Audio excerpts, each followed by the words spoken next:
በአብይ አህመድ ሰራዊትና በፋኖ መካከል በተለይ ጎጃም ውስጥ ከባድ ትንቅንቅ በቀጠለበት በዚህ ሰዓት የምስራቅ እዝ አዛዥ ጀነራል መሐመድ ተሰማ በሺዎች የሚቆጠሩ አዳዲስ የብልጽግና ወታደሮችን ብር ሸለቆ ላይ ማስመረቁ ተሰምተዋል። ጀነራሉ ለአዲስ ወታደሮቻቸው ጠላት እጁ ተቆርጧል ቢሉም ታዛቢዎች ግን ጀነራሉ በኢትዮጵያ ወጣት ህይወት ላይ መቀለድ ጀምረዋል ሲሉ አጣጥለዋቸዋል። ጀነራሉ የኢትዮጵያን ወጣት ወደ አማራ ክልል በተከታታይ በማስገባት ወንድም ከወንድሙ ጋር ማባላታቸውን እንዲያቆሙም ተጠይቀዋል። ጀነራሉ ጠላት ተዳክሟል ቢሉም እሳቸው አዲስ ወታደር እያስመረቁ በርካታ ኢትዮጵያውያን የሞቱበት ጦርነት በአማራ ክልል ተደርጓል። ሙሉ መረጃውን በሰዓቱ ምሰሙት ይሆናል። ጠቅላይ ሚኒስትር አብይ አህመድ የደህንነት ተቋሙንና ወታደራዊ ኃይሉን በከፍተኛ ሁኔታ ለሚያምኗቸው ሰዎች መስጠታቸውን አፍሪካ ኢንተለጀንስ ዘግቧል። አብይ አህመድ እርምጃውን ለመውሰድ የተገደዱት ከሱዳን እስከ ኤርትራ ከውስጥ ደግሞ ከፋኖ እስከ ኦነግ ድረስ ጠላቶቻቸው ስለተነሱባቸው ነው ሲል ጣቢያው አትተዋል። የፖለቲካ ሊቃውንት አሁን በአብይ አህመድ ላይ የተነሱት የብልጽግና ተቀናቃኞች ስልጣን መያዛቸው የሚቀር ባይሆንም ቀጣይ የአገሪቱ ጣፋንታ ላይ ግን አሁንም ጥያቄ ይዘው መጥተዋል። አብይ አህመድን ለመሸኘት የተሰባሰቡት ኃይሎች በድህረ አብይ አህመድ ወቅት የሚያሰባስባቸው የጋራ ጉዳይ ሊኖራቸው እንደሚገባም አስጠንቅቀዋል። ሰፊ መረጃውን በሰዓቱ ምሰሙት ይሆናል። በደቡብ አፍሪካ በሁሉም ከተሞች ከባድ ውጥረት መከሰቱ ተነገረ። የአገሪቱ ፕሬዝዳንት ጦሩ በተጠንቀቅ እንዲቆም ያዘዙ ሲሆን ተቃውሞም በሁሉም ቦታ ቀጥሎ እንቅስቃሴዎች ተዘግተዋል። ስደተኞች አሁንም ሽሽት ላይ ሲሆኑ ሀገራት ዜጎቻቸውን ማውጣት እንደቀጠሉ ታውቋል። ፕሬዝዳንት ዶናልድ ትራምፕ ስደተኞች የሚወልዷቸው ህፃናት ዜግነት እንዳያገኙ የሚለው ትዕዛዛቸው በአገሪቱ ፍርድ ቤት ውድቅ መሆኑ ተሰምቷል። 6-3 በሆነ የዳኞች ድምፅ ውድቅ የሆነው የትራምፕ ውሳኔ ብዙዎችን ሲያስደስት ትራምፕን ግን ሊያበሳጭ እንደሚችል ተገምቷል። አሁን በቀጥታ ወደ ዝርዝሩ አልፈናል።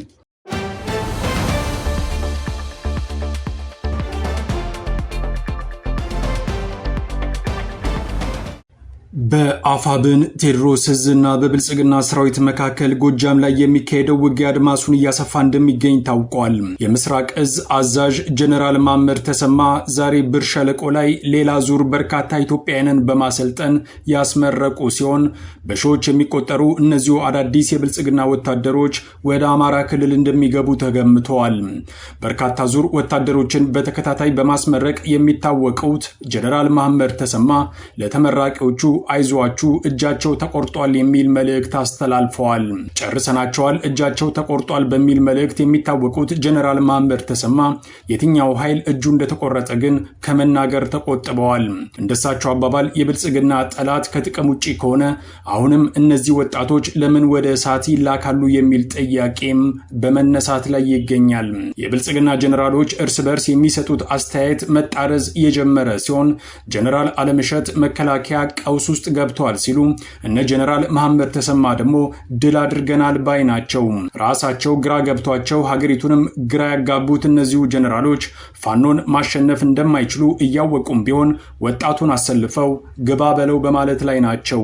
ጀነራል መሐመድ በተለይ ጎጃም ላይ ሰሞኑን ከፍተኛ ሽንፈት እንደተከናነቡ የሚነገር ሲሆን በአንዳንድ ቦታዎች ላይም ራሳቸው ሳይቀሩ እዋጋለው በማለት ሲጋበዙ እንደነበር ከቦታው የወጣው መረጃ አመልክተዋል።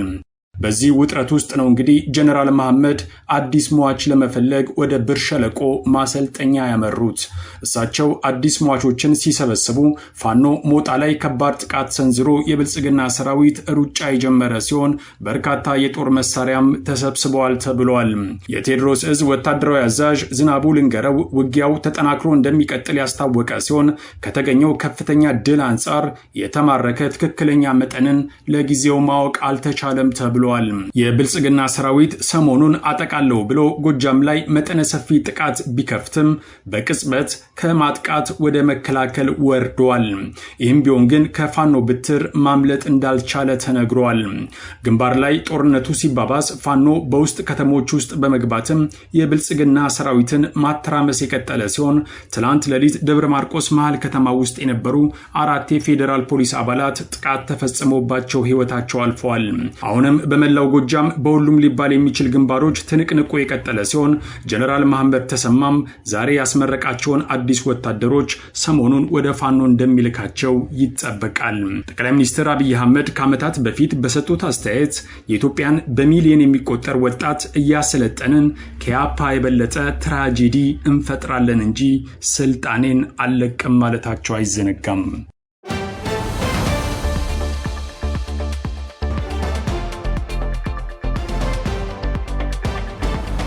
ጽምዶ የሚባለውና በይፋ ስያሜ ያልተሰጠው የትብብር ኃይል ለአብይ አህመድ ከባድ የራስ ምታት ይዞበት እንደመጣ አፍሪካ ኢንተለጀንስ ጽፏል። ጠቅላይ ሚኒስትር አብይ አህመድ የመጣባቸው አደጋ ቀላል አይደለም ያለው ጣቢያው በቀጥታ ትኩረታቸውን በወታደራዊ ለውጥና በደህንነት ተቋሙ ላይ ማድረጋቸውን አረጋግጫለሁ ሲል ዘግበዋል። በአሁኑ ሰዓት አብይ አህመድ ለክፉ ቀን አሉ የተባሉ እጅግ በጣም ታማኝ የተባሉ ሰዎችን በድብቅ ሳይቀር የደህንነት ተቋሙ ላይ መድበዋል። ወታደራዊ አዛዦችም በዚሁ ስሌት መሰረት እንደ አዲስ መዋቀር መጀመራቸውን አፍሪካን ኢንተለጀንስ ያገኘው መረጃ አመልክቷል። አፍሪካን ኢንተለጀንስ አብይ አህመድ ጠላቶቻቸውን ፍራቻ አጣዳፊ ለውጥ ላይ ናቸው ካለ በኋላ የፊልድ ማርሻል ብርሃኑ ጁላ ድምፅም እስካሁን ድረስ እንደጠፋ ነው ይባላል። ፊልድ ማርሻሉ መገኘት በሚገባቸው መድረኮች ላይ ያልታዩ ሲሆን አብይ አህመድ ከስልጣን አነሳቸው ወይ የሚለው ጥያቄም እንዲሰነዘር በማስገደድ ላይ ነው። ሌሎች የመረጃ ምንጮች ደግሞ ፊልድ ማርሻል ብርሃኑ ጁላ በጀነራል ጌታቸው ጉዲና ተተክተዋል። አንድ ቀን አብይ ይፋ እስከሚያደርገው ድረስ ጠብቁ ባይ ናቸው። የሆነው ሆኖ አብይ አህመድ ከፍተኛ የአመራር ለውጥ ውስጥ መግባታቸው ሁሉንም የሚያስማማ ሀቅ ሆኖ መጥቷል ተብሏል። ለዚህ አጣዳፊ እርምጃ ዋናው ምክንያት ደግሞ የአብይ አህመድ ጠላቶች መሰባሰባቸው ነው። እነዚህ የጠቅላይ ሚኒስትሩ ተቀናቃኞች እርስ በርስ ባይዋደዱም ወይንም ባይተማመኑም አንድ የሚያሰባሰባቸው ምክንያት ግን መገኘቱ አያጠያይቅም። ያሰባሰባቸውም አብይ አህመድ ነው ይባላል። ሴንቲዙ የተባለው ፖለቲካዊ ተመራማሪ ዘአርት ኦፍ ዋር በተባለው መጽሐፉ ጠላቶች እንዲሰባሰቡ በፍጹም አትፍቀድ፣ ከተሰባሰቡ በኋላ ግን መዘዙ ብዙ ነው ይላል። ሌላኛው ተመራማሪ ማካቬሌ በበኩሉ ጠላቶች ሲሰባሰቡ እርስ በርስ እንዲዋጉ አድርጋቸው፣ ከዛም ስልጣንህ ይራዘማል ይላል። እዚህ ላይ ልብ ማለት የሚያስፈልገው ብልጽግና በየጊዜው ፋኖ ከህወሓት ወይንም ከሸኔ ጋር አይዋጋም እኛ ላይ ብቻ ይዘምታል የሚለው ቅሬታውን ነው። የብልጽግናዎች የእርስ በርስ ተዋጉ ጥሪ ማካቬሌ የሰጠውን ምክር ካነበቡ በኋላ የመጣ ሊሆን እንደሚችል መገመት አያስቸግርም የሚሉ የጂኦፖለቲካ ተንታኞችም አልጠፉም። አሁን ባለው ግምት መሰረት አብይ አህመድ ጠላቶቹ እንዳይሰባሰቡ ማድረግ አልቻለም፣ ወይንም እርስ በርስ እንዲዋጉ የማድረግ ጥረቱ የተሳካ አይመስልም። የፖለቲካ ትጥቅ ትግል ያስፈልገዋል ብዬ አላምንም። እድሜን በሙሉ ለኦሮሞ ትግል የታገልኩ ሰው ነኝ። በታገልኩበት ዘመን የሚያስፈልገው የትግል ስርዓት አሁን ያስፈልጋል ብዬ አላስብም። የኦሮሞ ህዝብ ነፃ ወጥቷል። አሁን የሚያስፈልገው ልማት ነው። አንገት የሚደፋበት ሀገር አይደለም ኢትዮጵያ። ኦሮሞዎች ማሰብ አትችሉ የሚባሉ ነገሮች ሁሉ ተባብሮ አልቀዋል። ስለሆነም ቀጣዩ ምን ይሆናል የሚለው የሚጠበቅና ብዙዎች በጉጉት የሚናፍቁት ውጤት ይሆናል። ፖለቲካዊ ታዛቢዎች እንደሚሉት አብይ አህመድ ወታደራዊ ቴክኖሎጂን አጠናከረም አላጠናከረም የሚመጣውን አደጋ ለማምለጥ ከባድ ይሆንበታል። ይህ ሲባል ደግሞ ጠላቶቹ ያለምንም ችግር ስልጣን ላይ ይወጣሉ ማለት እንዳልሆነም ያክላሉ። በመሃል ሊሆን የሚችለው አብይ አህመድ በግድም ቢሆን ወደ ጠረጴዛ እንዲመጣ አድርጎ የከፋ ችግር ሳይፈጠር በፊት የኢትዮጵያ ህዝብን የመጨረሻ ውሳኔ መጠበቅ ይሆናል። ይህ መስመር ካልሰራና አብይ አህመድ እፋለማለሁ ብሎ ከቀጠለም ሀገሪቱ የመበታተን ከፍተኛ አደጋ ውስጥ ልትገባ እንደምትችልም እነዚሁ ምሁራን ያስጠነቅቃሉ። ደግደጉን ማሰቡ የተሻለ ነውና የአብይ አህመድ ጠላቶች አስገድደውት ድርድር አድርገው ስልጣን ላይ ከመጡ በኋላ ምን ይፈጠራል የሚለው ከባድ ጥያቄ ይከተላል። እነዚሁ ምሁራን ይቀጥላሉ። የአብይ ጠላቶች አብይ ላይ አነጣጠሩ እንጂ እርስ በርስ ራሳቸውም አይተማመኑም። ፋኖ ኤርትራን አያምንም፣ ህወሓት ኦነግን አያምንም፣ ሱዳን ደግሞ ሁሉንም አያምንም ይላቸዋል። እንደ አጋጣሚ ሆኖ ግን እነዚህ ኃይሎች በየፊናቸው አብይ ላይ ተነስተዋል። በውጤቱም የስልጣን ክፍተት ሀገሪቱን የሚያሰጋት ሲሆን አብይ አህመድ ሲሄድ እነዚህ ኃይሎች የጋራ ያደረጋቸው ጉዳይ ስለሚጠፋ ተመልሰው እነርሱም ወደ ሌላ ግጭት እንዳያመሩ ስጋታቸውን ያስቀምጣሉ። ስለሆነም በተለይ ፋኖ ከአሁኑ ከባድ የፖለቲካ ኃላፊነት ለመውሰድ ራሱን ከመቼውም ጊዜ በላይ ማጠናከር እንደሚገባው ይመክራሉ። ፋኖን በተመለከተ ከነዚህ አካላት ጋር እስካሁን ድረስ በይፋ ትብብር ውስጥ ስለመኖሩ የሚያሳይ ማስረጃ ባይኖርም የአብይ አህመድን ስልጣን ለማራዘም ግን በየትኛውም አማጺ ላይ ቃታ ላለመሳብ ጽኑ አቋም እንዳለው ይፋ ማድረጉ አይዘነጋም።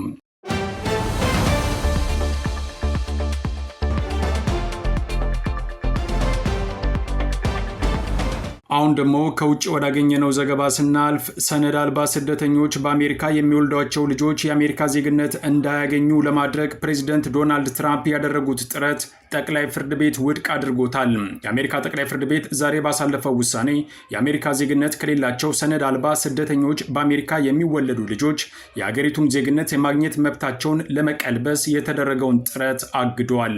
ፕሬዚደንት ትራምፕና የህግ ቡድናቸው ሲያራምዱ የቆዩትም አቋም ህግ አውጪዎች ብዙም ሲደግፉት አልታየም ተብሏል። በአገሪቱ ጠቅላይ ፍርድ ቤት የተላለፈውን ውሳኔም እንደ ትልቅ ድል ቆጥረውታል።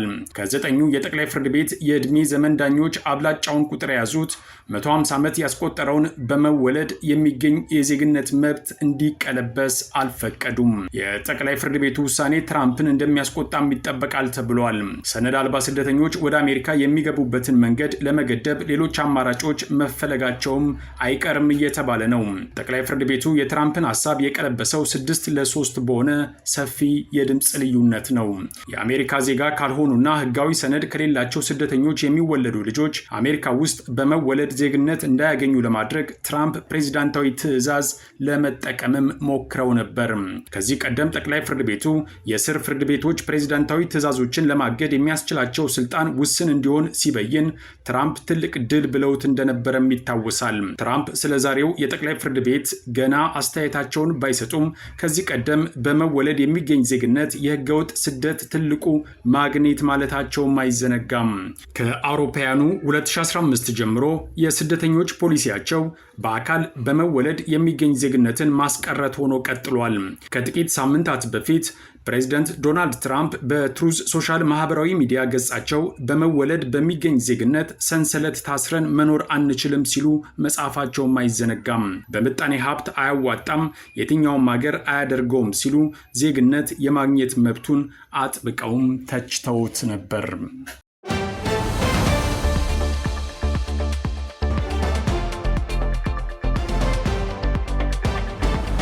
የደቡብ አፍሪካ ጸረ ስደተኛ ቡድኖች ህገወጥ የተባሉ የውጭ ሀገር ዜጎች ከደቡብ አፍሪካ ለቀው እንዲወጡ ያስቀመጡት የሰኔ 30 ወይም ሰኔ 23 የጊዜ ገደብ ማብቃቱን ተከትሎ በሀገሪቱ የተለያዩ ከተሞች ከፍተኛ ውጥረት መንገሱ ተሰማ።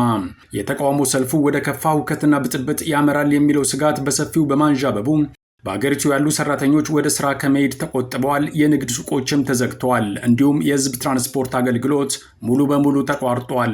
በደርባንና በጆሃንስበርግ መሃል የሚገኙ አብዛኛዎቹ ሱቆችና የንግድ ተቋማት የዝርፊያ ስጋት ስላለባቸውም ከወዲሁ ተዘግተዋል። ሰራተኞችና ጉዳይ ያለባቸው ተጓዦችም ከቤት ለመውጣት ሳይችሉ ቀርተዋል ተብሏል። በደርባን ከተማ የዙሉ ባህላዊ አልባሳትን የለበሱ ዱላና ጋሻ የያዙ አነስተኛ የሰልፈኞች ቡድን በአንድ ፓርክ ውስጥ ተሰብስበው አባህምሌ ይሂዱ ይልቀቁ የሚል መፈክሮችን እያዜሙ እንደሚገኙ ከቦታው የሚወጡ መረጃዎች አመልክተዋል። የደቡብ አፍሪካ የጸጥታ ኃይሎች ሰልፈኞቹን በቅርብ ርቀት እየተከታተሉ ቢገኙም እስካሁን ድረስ ግን የወሰዱት እርምጃ ስለመኖሩ የታወቀ ነገር የለም። ይህ የጊዜ ገደብ ካለፉት ሳምንታት ጀምሮ በተፈጠረው ፍርሃት ምክንያት በሺዎች የሚቆጠሩ የውጭ ሀገር ዜጎች ወደ ሀገራቸው ለመመለስ ቆንስላዎች እንዲሁም ጊዜያዊ መጠለያዎችን እያጨናነቁ እንደሚገኙም ተመልክተዋል። ባለፉት ሳምንታት በተቀሰቀሰ የጸረ ስደተኛ ጥቃት የሰዎች ሕይወት መጥፋቱ ስጋቱን ይበልጥ እንዲባባስም አድርጎታል። የደቡብ አፍሪካ መንግስት ሊፈጠር የሚችል ሁከትን ለመከላከል ተጨማሪ የፖሊስ ኃይል ያሰማራ ሲሆን ወታደራዊ ኃይሉም በተጠንቀቅ እንዲቆም አዘዋል።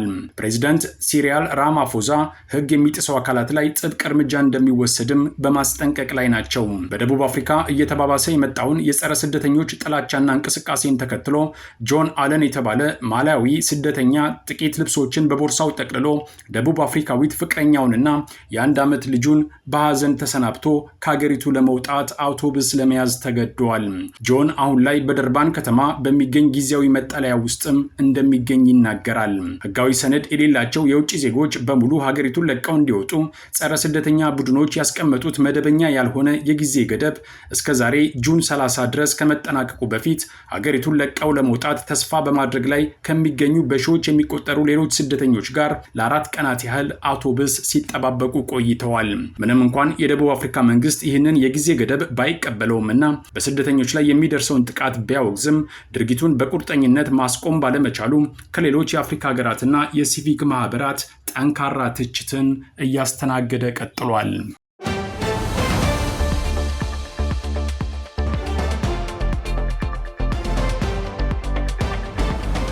ከአስራት ብሮድካስቲንግ ሰርቪስ ለዕለቱ የነበረን ዜና ይህን ይመስል ነበረ።